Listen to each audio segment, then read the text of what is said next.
नमस्ते मित्रों।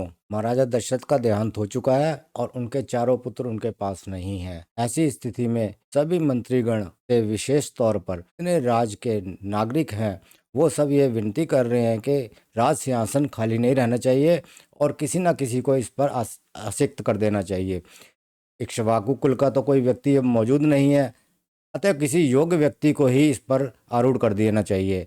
इन सब बातों को सुनकर वशिष्ठ जी जो कहते हैं वो हम देखते हैं अयोध्या कांड के 68वें सर्ग से। मार्कंडे आदि के ऐसे वचन सुनकर महर्षि वशिष्ठ ने मित्रों, मंत्रियों और उन समस्त ब्राह्मणों को इस प्रकार उत्तर दिया। राजा दशरथ ने जिनको राज्य दिया है वे भरत इस समय अपने भाई शत्रुघ्न के साथ मामा के यहाँ बड़े सुख और प्रसन्नता के साथ निवास करते हैं। उन दोनों वीर बंधुओं को बुलाने के लिए शीघ्र ही तेज चलने वाले दूत घोड़े पर सवार होकर यहाँ से जाएं। इसके सिवा हम लोग और क्या विचार कर सकते हैं। इस पर सबने वशिष्ठ जी से कहा, हाँ, दूत अवश्य भेजे जाएं। उनका यह कथन सुनकर वशिष्ठ जी ने दूतों को संबोधित करते हुए कहा, सिद्धार्थ, विजय, जयंत, अशोक और नंदन, तुम सब यहाँ आओ और तुम्हें जो काम करना है उसे सुनो। मैं तुम सब लोगों से यही कहता हूँ। यहाँ पर जो दूत भरत को संदेश देने जा रहे हैं उनके नामों का वर्णन है। तुम लोग शीघ्रगामी घोड़ों पर सवार होकर तुरंत ही राजगृह नगर को जाओ और शोक का भावना प्रकट करते हुए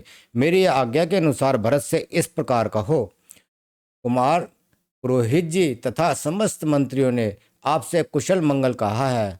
अब आप यहाँ से शीघ्र ही चलिए। अयोध्या में आपसे अत्यंत आवश्यक कार्य है।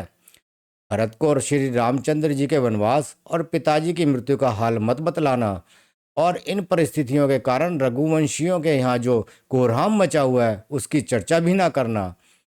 कैकेयी तथा भरत को भेंट देने के लिए रेशमी वस्त्र और उत्तम आभूषण लेकर तुम लोग यहाँ से शीघ्र चल दो।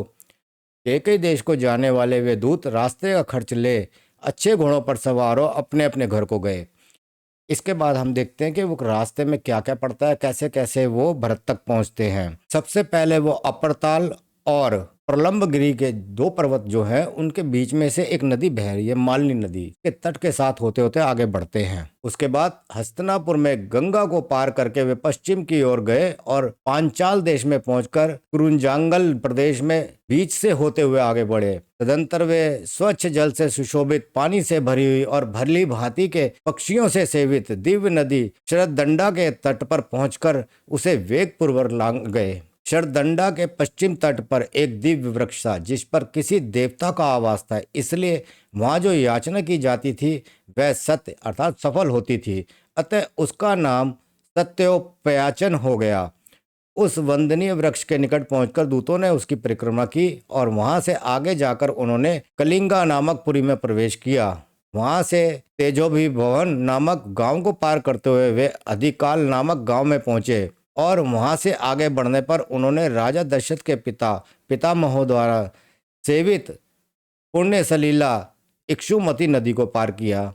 वहां केवल अंजलि भर जल पीकर तपस्या करने वाले वेदों के पारगामी ब्राह्मणों का दर्शन करके वे दूत भाइक देश के मध्य भाग में स्थित सुदामा नामक पर्वत के पास जा पहुंचे। उन दूतों के वाहन अर्थात घोड़े चलते चलते थक गए थे। वह मार्ग बड़ी दूर का होने पर उपद्रव से रहित था। उसे तय करके सारे दूत शीघ्र ही बिना किसी कष्ट के श्रेष्ठ नगर गिरिव्रज में जा पहुंचे। अपने स्वामी का प्रिय और प्रजा वर्ग की रक्षा करने तथा महाराज दशरथ के वंश परंपरागत राज्य को भरत जी से स्वीकार कराने के लिए सादर तत्पर हुए वे दूत बड़ी उतावली के साथ चलकर रात में ही उस नगर में जा पहुंचे। दूत तो वहां पहुंच गए। आगे देखते हैं भरत ने उस रात क्या स्वप्न देखा था। जिस रात में दूतों ने उस नगर में प्रवेश किया था उससे पहली रात में भरत ने भी एक अप्रिय स्वप्न देखा था। रात बीतकर प्राय सवेरा हो चला था, तभी उस अप्रिय स्वप्न को देखकर राजाधिराज दशरथ के पुत्र भरत मनी मन बहुत संतप्त हुए थे। अब वो सपना देखकर भरत बहुत परेशान थे, तो उन्होंने अगली सुबह अपने मित्रों के साथ बैठकर उस सपने की चर्चा की और वहां पर वो क्या कहते हैं। सपने में वो बहुत सारी विचित्र बातें देखते हैं और अंत में देखते हैं धर्मात्मा राजा दशरथ लाल रंग के फूलों की माला पहने और लाल चंदन लगाए गधे जूते हुए रथ पर बैठकर बड़ी तेजी से के साथ दक्षिण दिशा की ओर गए हैं। लाल वस्त्र धारण करने वाली एक स्त्री जो विकराल मुख वाली राक्षसी प्रतीत होती थी, महाराज को हंसती हुई सी खींचकर लिए जा रही है। यह दृश्य भी मेरे स्वप्न में आया था। इस प्रकार इस भयंकर रात्रि के समय मैंने यह स्वप्न देखा है। इसका फल यह होगा कि मैं, श्री राम, राजा दशरथ अथवा लक्ष्मण, इनमें से किसी एक की अवश्य मृत्यु होगी। जो मनुष्य स्वप्न में गधे जूते हुए रथ से यात्रा करता दिखाई देता है, उसकी चिता का धुआं शीघ्र ही देखने में आता है। यही कारण है कि मैं दुखी हो रहा हूँ और आप लोगों की बातों का आदर नहीं करता हूँ। मेरा गला सूखा सा जा रहा है और मन अस्वस्थ सा हो चला है। इस प्रकार भरत जब अपने मित्रों को स्वप्न का वृत्तांत बता रहे थे, उसी समय थके हुए वाहनों वाले वे दूत उस रमणीय राजगृहपुर में प्रवेश करते हैं, जिसकी खाई को लांघने का कष्ट शत्रुओं के लिए असह्य था। नगर में आकर वे दूत कैकेयी देश के राजा और राजकुमार से मिले तथा उन दोनों ने भी उनका सत्कार किया।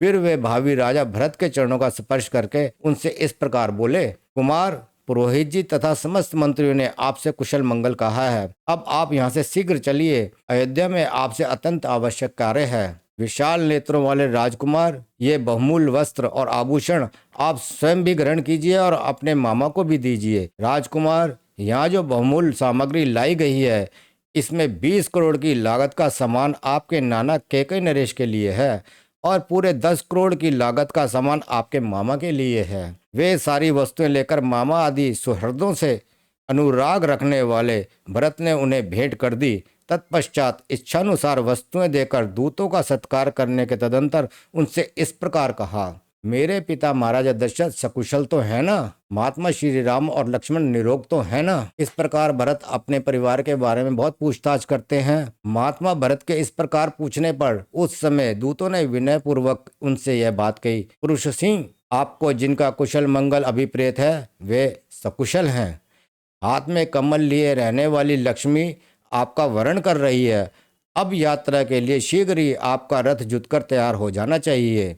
उन दूतों से ऐसा कहने पर भरत ने उनसे कहा, अच्छा, मैं महाराज से पूछता हूँ कि दूत मुझसे शीघ्र अयोध्या चलने के लिए कह रहे हैं, आपकी क्या आज्ञा है? दूतों से ऐसा कहकर राजकुमार भरत उनसे प्रेरित हो नाना के पास जाकर बोले, राजन, मैं दूतों के कहने से इस समय पिताजी के पास जा रहा हूँ।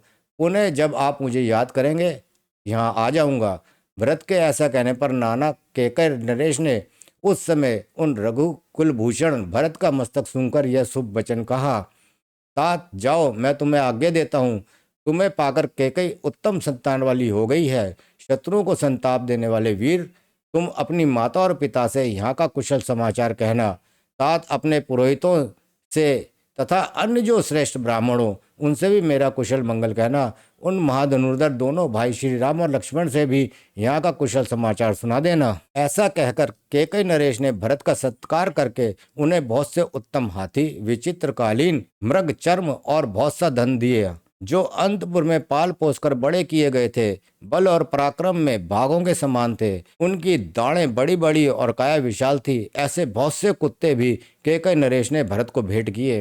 2000 सोने की मोहरें, 1600 घोड़े भी दिए। इस प्रकार कैकेयी नरेश ने कैकेयी कुमार भरत को सत्कार पूर्वक बहुत सा धन दिया। उस समय कैकेयी नरेश अश्वपति ने अपने अभिष्ट विश्वास पात्र और गुणवान मंत्रियों को भरत के साथ जाने के लिए शीघ्र आज्ञा दी। भरत के मामा ने उन्हें उपहार में दिए जाने वाले फल रूप में इरावान पर्वत और इंद्रशीर नामक स्थान के आसपास उत्पन्न होने वाले बहुत से सुंदर सुंदर हाथी तथा तेज चलने वाले सुशिक्षित खच्चर दिए। शत्रुहीन महामना भरत अपनी और मामा की सेना से सुरक्षित हो शत्रुघ्न को अपने साथ रथ पर लेकर नाना के अपने ही समान माननीय मंत्रियों के साथ मामा के घर से चले, मानो कोई सिद्ध पुरुष इंद्रलोक से किसी अन्य स्थान के लिए प्रस्थित हुआ हो।